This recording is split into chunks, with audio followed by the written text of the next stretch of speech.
বেশ কিছুদিন ধরে এমন একটা খারাপ পরিস্থিতির মধ্যে দিয়ে যাচ্ছি, এই খারাপ সময়টা যেন কাটতেই চাইছে না।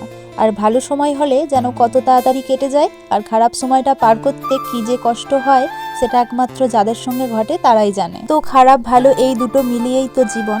সো হ্যালো এভরিওয়ান, কেমন আছো সবাই? আশা করছি সকলে খুব ভালো আছো, আমিও ভালো আছি। এই যে সকাল সকাল উঠে সকালের কাজবাজ যা থাকে সেগুলো সব সেরে ফেলেছি, আর এখন বসেছি সবজি কাটতে। কয়েকদিন হলো এই দেশি শিমগুলো আমাদেরই পাড়ার এক ঠাম্মা দিয়েছিল, তাই ভাবলাম আজকে এই দেশি শিমগুলো দিয়ে আলু বেগুন গাজর দিয়ে একটা তরকারি বানিয়ে ফেলি। এই টাইপের তরকারি খেতে আমার ঠাম্মা ভীষণ পরিমাণে পছন্দ করে। এখন কি মনে হয় জানো তো, যে আমার ঠাম্মা কোন রান্নাটা করলে খেতে পছন্দ করবে, কোনটা দিয়ে একটু ভাত বেশি খেতে পারবে। যেহেতু একটু বয়স হয়েছে, ভাত খাওয়াটা তো একদমই কম, তো তার জন্যই মনে হয় যে কোন রান্নাটা করলে আমার ঠাম্মা হয়তো ভাত বেশি খাবে, কি পছন্দ করবে। কারণ আগেকার দিনের মানুষ বুঝতেই পারছো, অতটা মাছ মাংসতে ভক্ত না, যতটা পারে একটু নিরামিষ খাবারই পছন্দ করে। তার জন্য আমিও চেষ্টা করি একটু নিরামিষ রান্নাবান্না করার জন্য।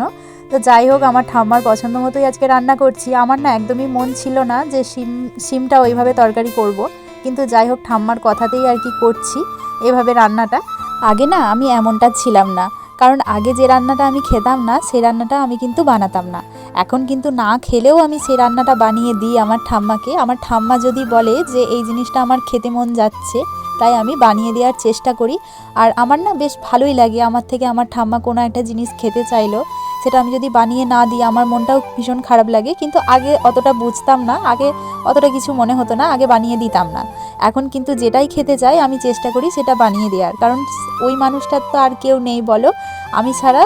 তাই তার জন্য আমি চেষ্টা করি যে আমার কাছে যা খেতে চাই, যা চাই আমি যতটা পারি আমার সামর্থ্য মতো দেওয়ার চেষ্টা করি। আর বিশেষ করে যা রান্নাবান্না খেতে চায় আমার হাতের, আমি সেগুলো কিন্তু অবশ্যই বানিয়ে খাওয়াই। আমি যেমনই পারি না কেন তেমনটাই বানিয়ে আর কি খাওয়াই। আগে কিন্তু বুঝতাম না সময়ের সাথে সাথে মানুষ কতটা পরিবর্তন হয়ে যায়, তাই না? এখন আমি নিজের কথা কম আর ঠাম্মার কথা বেশি ভাবি, যে ঠাম্মা কোনটাতে খুশি হবে আর কোনটাতে ভালো থাকবে। তো যাই হোক, চলো টাটা, আজকের মতো আসি, আবার দেখা হবে কাল।